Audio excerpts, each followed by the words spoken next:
With faith and finances meet. Building wealth God's way. Leaving legacy. 1322 Live. Hosted by Britt Smith, CPA. More than money. This is Kingdom. This is Kingdom God's way. 1322 Live.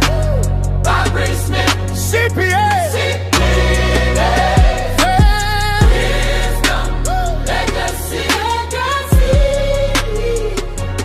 God's way.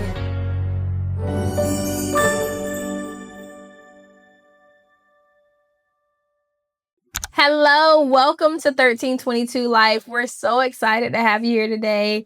I can't wait to dive into today's Thorn letters and to just be here with you. So let us pray to start off and we'll get into it. God, thank you for allowing us to be together. Thank you for just this time to learn how to build wealth your way. God, I ask for you to speak through me. Help me to just be able to honor you with my words and actions and just how I show up today. And God, I just ask for you to bless your people, bless their socks off, allow them to just be able to see you in their life, see you work in their life as they begin to apply biblical principles to their finances. Let them see the increase in the multiplication from a multiplying God. And we thank you for doing it now in Jesus' name. Amen. All right, so let's get into it. Welcome back. All right. So this person said, am I wrong for refusing to give my parents a fixed portion of my salary, even though they expect it? I grew up in a pretty average Indian household, nothing fancy, but not struggling either. From early on, I handled my education mostly on my own, worked for scholarships, focused on academics, figured things out without asking them for much financial help. Now I've got a stable job in another city, and I'm finally at a place where I can breathe a bit financially. Here's the issue.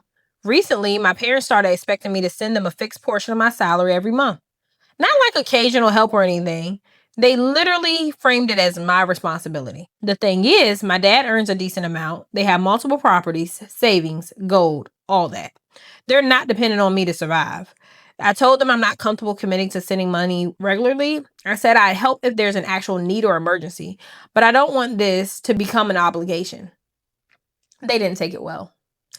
Now, every phone call somehow turns into a money conversation. Comments like, this is what children are supposed to do, or we didn't raise you to be selfish. It's getting exhausting and honestly making me avoid talking to them. I've even started feeling guilty, like maybe I'm being too harsh or ungrateful, especially because I know this is pretty common in a lot of Indian families. But at the same time, it feels wrong to be pressured into giving money when they're financially secure themselves. So yeah, am I wrong for refusing to give them a fixed part of my salary and not sending any money at all? No. But according to them, yes. If you're asking me, no. But again, I'm American, and so life is a lot different here. When they're perfectly fine, they don't need for anything, but they just want you to just because. That doesn't feel good. I don't like it. I can't find it in the word. I don't see where it's biblical that you would have to do something that way. And so that's the only perspective I can come from, a Christian perspective and an American perspective. And neither one of those say there's an obligation to just give money to your parents just because every single month, forever. So I don't think you're wrong at all. I think it's perfectly fine that, you don't send any money. And I just see a lot of guilt. Even though people are telling you that you're not wrong, you're just like, I know, but they keep framing it like I'm doing something wrong. Of course, they're going to frame it like you're doing something wrong because this is what benefits them. They want you to really give in, and you're feeling horrible. They're making you feel horrible. You're coming to strangers asking for help because they are really laying it on thick. I wouldn't. You've already moved closer to them from what I can see. Also, it says that you moved back to India to be closer to your family 6 months ago. But before then, you were living in Canada, doing well. Maybe you need to create some more distance if needed. I mean, if it's going to be all of that back and forth, I couldn't fathom doing that to my babies. May joke with them like, oh, you gonna buy me a house, or oh, you can get mommy a car or something. But I literally expect nothing from my kids. I just want to give them the world. Like, they didn't ask to be here. I decided to have them. So I want to give them the world. It's not really on me. Also, family helps each other. So if I'm in need, I would expect my children to help me if I was in need, because I always show up for them. Like, if your parents were in need, this would be a completely different conversation, but they're just fine. They sound very wealthy. And so it's just not cool. Let's go into our next Thorn letter. All right. Am I wrong for saying we need to be realistic with our son about his finances for college before he applies? My wife and I have 4 kids. I understand that. I got 4 of them too. The oldest is finishing junior year and will be applying to colleges this fall. He is a great kid and a fantastic student. Currently ranked 3 in his class. Woo, go son. But thinks he can take 2 before graduation. I love it. He is maxed out on AP courses, perfect GPA, great test scores, tons of volunteer hours at the animal shelter, and president of an animal science club he created at his school. Okay, rock star. Key role in Honor Society, does the spring musical, runs track, and does marching band. All in all, a great applicant. Wow. Kid sounds perfect.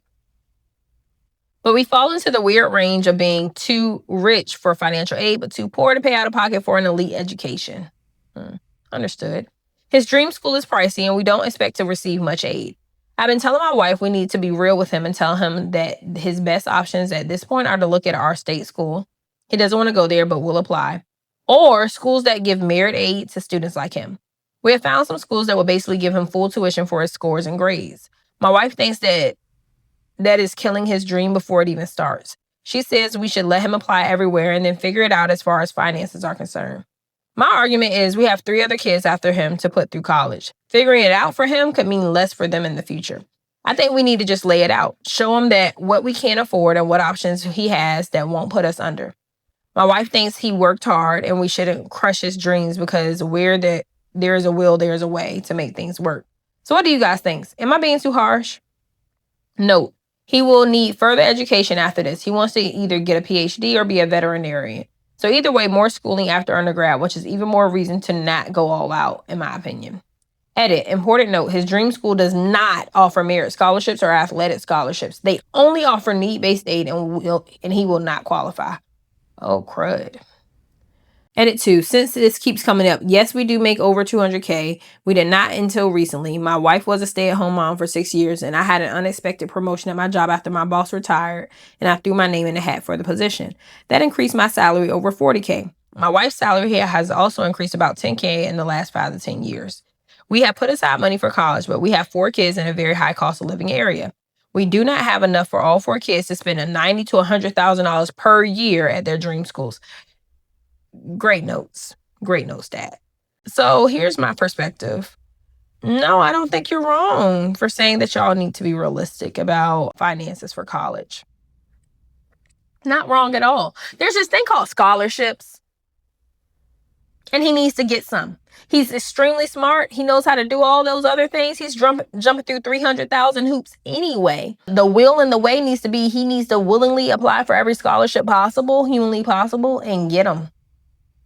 I mean, that would be it. I mean, I'm a big dreamer. I'm a dream chaser. I believe we should be able to do all things through Christ who strengthens us. Philippians 4:13. I also do not believe in going into debt. If he can get a full ride somewhere else, why? Why would I then go into debt of $100,000 plus per year? Per year? Not happening. Not happening. Yeah, so I think, Dad, you're being very realistic. As a mother, as a dreamer, I mean, like, I'm a dreamer, and I'm really big on education. So my mommy's a teacher, has been for over 20 years. C's were not allowed in my household. Like, I understand the power of education. I have paid strong amounts to keep my children in private school, even through like pay decreases and stuff like that. It has been a top priority for my children to get the best education and to get a Christian education at that, so that, whoever they're going to school with has the same, hopefully the administration has the same morals and values when we're training up this child, my child's village. I've been very, very adamant about that. So this comes from that perspective where I understand Mom and I understand Dad. And I'm on that side because $100,000 a year is insane. You guys are making over $200,000 a year, and that's amazing, but that only goes but so far. And there's no way half of your income or even like should be going towards a kid's education. If he really wants to do that, then he needs to get scholarships or he's going to get student loans, but it will not be at your detriment.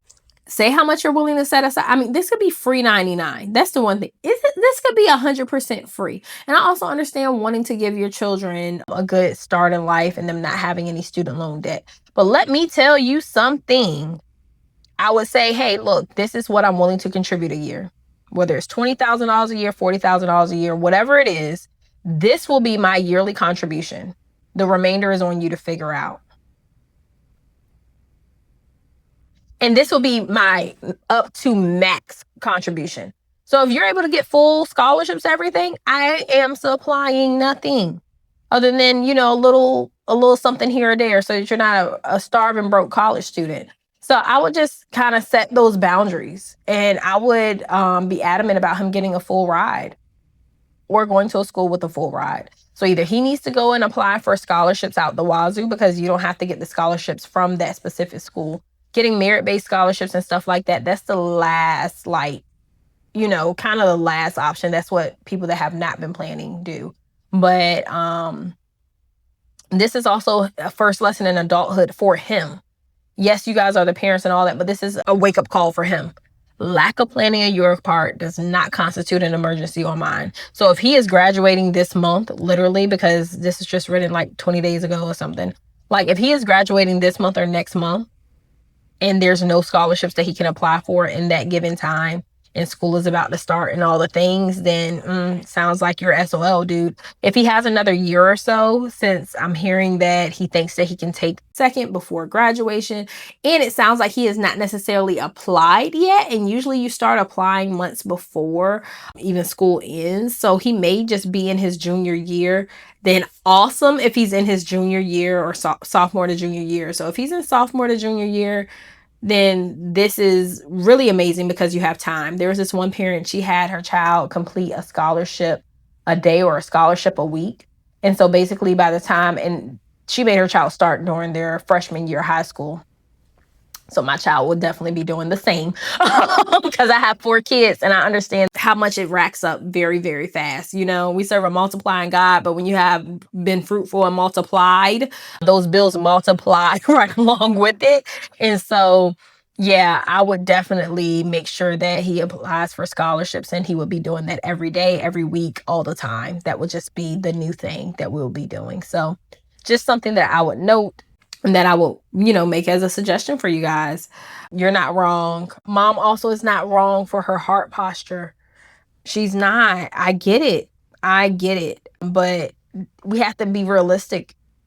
And so if he wants to go into $400,000 worth of debt to become a veterinarian or a PhD, then that is the first stupid decision that he will make as an adult. And that is for him to own and live with, not you. Like, yeah, you can't. I had this rule even when I was having children. That's why my biological children are so spaced out because we're a blended family. So I refused to have another child if it was going to take away from the child I already had or children I already had. So since when me and my husband got married, we automatically had 3. I did not have our son until we were able to buy a new house. I was like, I'm not having a son in this cramped, crowded house. Like the house that I bought it when I was a single mom, and it was just me and my daughter. Now I'm married. We have 3 children that we love, beautiful, all the things, but we needed more space because my office became my son's room, which also became my husband's closet area. So it was just like, yeah, we need more space. There's no way we can add a 4th kid to this dynamic. It was a nice size. It was a big, beautiful home for me and my daughter, me and my 3-year-old. But it was a cramped house, a semi-cramped. Not really yet because the babies were still like babies. But, they were young. So it was like they didn't feel it yet. But it was going to quickly get cramped. So we moved. We bought our house in 2021. I had our son in 2022. Not a coincidence. It was planned. Why? Because I did not want to have him and then it take away from my 3 that were already here. But once we were in position and had the space, and now we have a 4th bedroom, all the things, we can maneuver. I had a separate office space that didn't even have to mess with the bedrooms. Like, we had it all mapped out for, our children and, future kids, current kids, all the things. And now we're like, okay, we can procreate. So it's just like you can plan it. And so I think that's the same thing with this situation. Like, hey, you're the first of 4, and I can't go bankrupt on you. And wanting a $400,000 education is insane work. So just something to note. Okay, so it looks like I forgot that he is in the junior year. So it sounds like he needs to apply for a ton of scholarships and he can go to his favorite school. If he doesn't want to apply for a ton of scholarships, then he doesn't really want to go to that school. But at least he doesn't want to go on your dime. And so that will determine that too. But everything else I said still applies, and you can still set your limit. And that should be a limit that you have for all children. If you make a ton more money, then maybe it'll look a little different though. Because if you're making more money, then you're more so able to do more. Welcome to our next Thorn letter. Okay, this one says family member owes $65,000 on a $42,000 car at 13.7% APR right before retirement. What are her options? Yikes.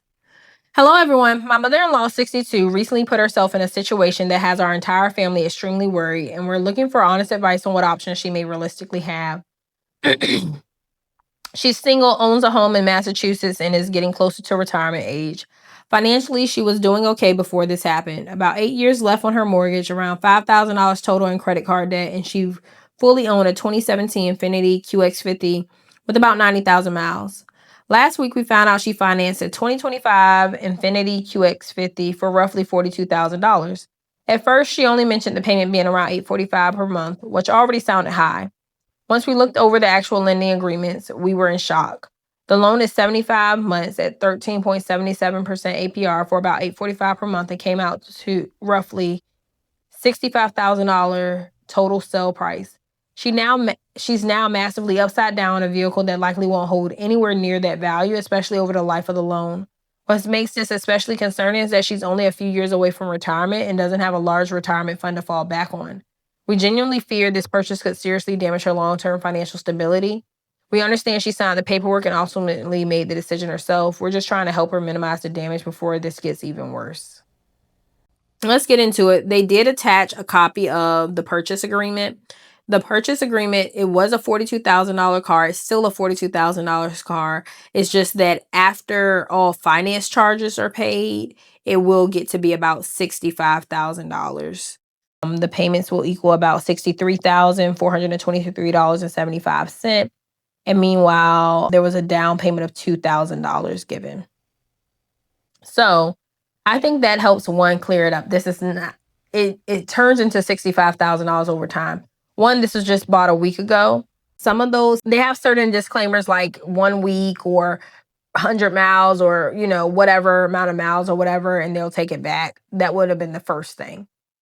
Second option is, because I'm responding, 3 weeks later, and we're looking at this, she just needs to refinance. It sounds like she has pretty great credit, but she just went with what was offered at the dealership. She should be able to refinance this loan into something that's a lot more feasible with a much lower credit rate with a credit bureau, credit union, or something like that. So if it's not possible to take this back, then I would immediately refinance for more favorable rates. You can get rates, at least well under 10%. And I think 5 to 9% range is still probable in this economy. So that will be first and foremost. Lowering that APR is going to help her substantially. She should have great credit because she only had $5,000 in credit card debt. She owned everything else outright. 8 years left on her house. It sounds like she should be in a position where she has good credit. This will substantially cut the interest rate. And then this will also substantially cut the cost of the vehicle, but she can also sell it tomorrow. But what I'm hearing is that everyone else is freaking out, but I don't hear that she cares. And I get it, but I do not hear that she cares. And I know that you care, and I know that she should care in your opinion, but I don't see anywhere where you say that she cares. So the best thing would be if she has decided as a grown woman that this is what she's going to do for herself. You only live once. This is her YOLO moment. Then you just gotta, just help her do what she wants to do with a little bit more wisdom. And that looks like a refinance. Me personally, I think that she didn't need this car at all. And she definitely could have just instead been good with the car she has. And also, does she still have the other vehicle? Maybe selling her 2017, that can probably still go for 20 grand or better. Who knows? It only has 90,000 miles, but maybe it goes for 15 grand. It's a 2017. So maybe it goes for $15,000 to $20,000. I'm not sure. I'm not the car person. My husband is, but less than 100,000 miles is a good sign. And so if that's like 20 grand or 15 grand, anything, then she can go ahead. Like, she needs to sell that in the marketplace, not with the dealership. Get that 15,000 or so, put that towards it. Now we're at 27,000. And then we refinance that 27,000 into a much lower interest rate loan. Call it a day and be done. Worst case scenario, which I don't want to do, I'm not even going to give it because I don't want to do it. But yeah, so that would be my advice. Get a lower APR loan on that you can refinance this into. She should have great credit. Sounds like there's no credit issues. It just sounds like she's just having a bit of a YOLO moment. That's what I'm gonna call it, a YOLO moment. She is just like, hey, I only live once. I'm gonna live it up. This is what I want for me. I'm gonna go get it. So yeah, that would be my advice. Because otherwise it's pretty hard to undo. Or she could just sell the car. Yep. And then just owe like maybe 5 grand or something on it. It still has the same value right now. It doesn't really have any miles. She doesn't drive much. That's what I do know. So since she doesn't drive much, it's an easy solution. Here's our next Thorn letter. I bought a house and I don't know what to do. I bought a $440,000 house in August 25. My income in 24 was $139,000. 25, it was $169,000. Cool. I'm in sales, 100% commission based, no base salary or other type of compensation. The last 6 months, my industry has taken a turn and my income has tanked. I've been taking home enough to just cover all of my expenses, and I'm starting a second job soon. Hindsight is 2020, and I probably should have waited to buy a house, but here I am. Since buying the house, $11,000 in unexpected repairs have come up. Yeah, that's part of being a homeowner. There is now something wrong with my plumbing, thinking that maybe another few thousand to fix, but not sure yet. I'm down to $20,000 in cash savings. I do have $32,000 in my Roth IRA that I can tap into for mega emergencies, but obviously I don't want to do that. Don't do that. I feel like I made a huge mistake and I don't know what to do. I miss the days of renting where I could just call someone to fix any problem I had for free. Every day I'm stressed and worried about the house and what's going to go wrong next. What would you do if you were in my shoes? I feel ridiculous for thinking I want to sell and go back to renting, but I feel like I'm running out of options and money. I can't help but feel like I made a big mistake in all of this. Thanks in advance for anyone who reads this. Yeah. That may be your best bet, because it sounds like you bought too much house. You bought your house probably thinking that you're going to keep on at the 169 or better. And now there's zero wiggle room inside of the budget for when life's. So I would say, yeah, you're not coming to a bad conclusion. I would fix the plumbing. I would get with a really great agent. If you already had a great agent the first time around, then that would be the one I use. If not, I would get a new amazing agent, sell that house. Houses appreciate over time. It still has appreciated, I'm pretty sure. We're still in a housing market where I've still been hearing all my realtor friends around me say that they're still selling a house and getting offers within 7 days of being on market. So depending on what area you're living in, you still could have a pretty hot market. There's been a lot of low inventory just across the nation. And so that could really help you and be in your favor to be able to get this sold. It sounds like right now renting is the best thing to do for you. And then when you go buy a house, maybe you don't need to buy so much house. Maybe you need to get, it's closer to the 300,000 or less range and have a mortgage that you can afford through the ups and downs, the highs and lows. Unexpected repairs come up for sure. It's really important to get an amazing inspection done. I found out with buying multiple homes that, hey, all inspectors are not created the same. You may want to get a person that you're going to like, that you kind of vet and kind of know what their process looks like. Maybe even ask for a sample report before going with them, because I saw a massive difference when I bought my first house versus my second. My first house home inspector, he's retired, unfortunately, because I tried to find that man. Okay. He was phenomenal. He even told me like at what point my different things would go out of my house. So like the life of my roof that was left, my windows, HVAC, all the things. Because he gave me that information, I made sure I had a home warranty when I moved in. And I kept that home warranty because he had told me that my HVAC was on its last leg and was about to go out within the next like 2 to 3 years. So I kept that up there. Sure enough, my HVAC didn't go out. Sure enough, I did not pay thousands of dollars. The home warranty covered it. Why? Because I was a single mom and I was making like $1,600 a month, maybe $2,000 a month if I was lucky. And yeah, I didn't have it. There was like, no, I didn't have it. And so savings were not easy to come back then. So no, because I actually paid off like more than half my student loans as well soon after buying my house. I think I bought my house. Well, no, I bought my house in 2016. I graduated in 2017, but I paid off more than half my student loans before graduation in 2017. So yeah, but having that home warranty, it saved my butt. And then I was always just a good saver and things like that with management. But those would be the things that I would look at. And then also just having that money aside for repairs and or making sure you know what's going to be needed so that you can make sure that the seller takes care of it before you get it so that it doesn't become your problem the next time around. So those are all options. Renting is something that I love to always empathize on. I will never sell another house again. I plan to only just rent out. My children may sell or my great-great-grandchildren may sell something one day, but I will not. I'm going to rent everything else out. But depending on your market, that may or may not be feasible for you. But because you're already struggling to pay the mortgage, I don't think that's going to be your best deal. But it is an option. It is an option where, hey, yeah, you have to take care of the repairs, but someone else is paying the mortgage and paying enough to hopefully help you to have money set aside for those repairs. So that could be a thing as well. But it doesn't sound like you're in a stable enough position financially to really take on that hat of being a landlord. And that's not something to rush into. And so because of that, it may be best for you to just sell, get you a little, you may come out with an extra $10,000, $20,000 or more, who knows, depending on how much the property has appreciated in that time. Sell, go rent somewhere, regroup, and do it a little bit smarter next time around. It's amazing that you are able to accomplish home ownership, but you work in sales. There's so many variables. You need less house. That's just what that boils down to. And you bought too much house. So that concludes our episode for today.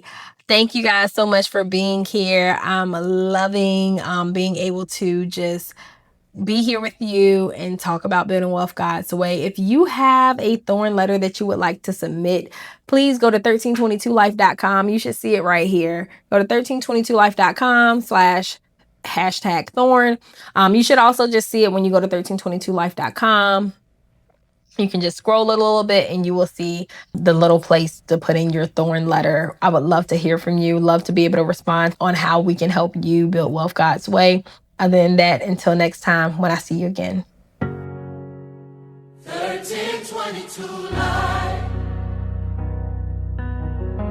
Hosted by Bree Smith. CPA.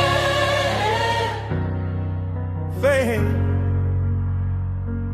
Finance.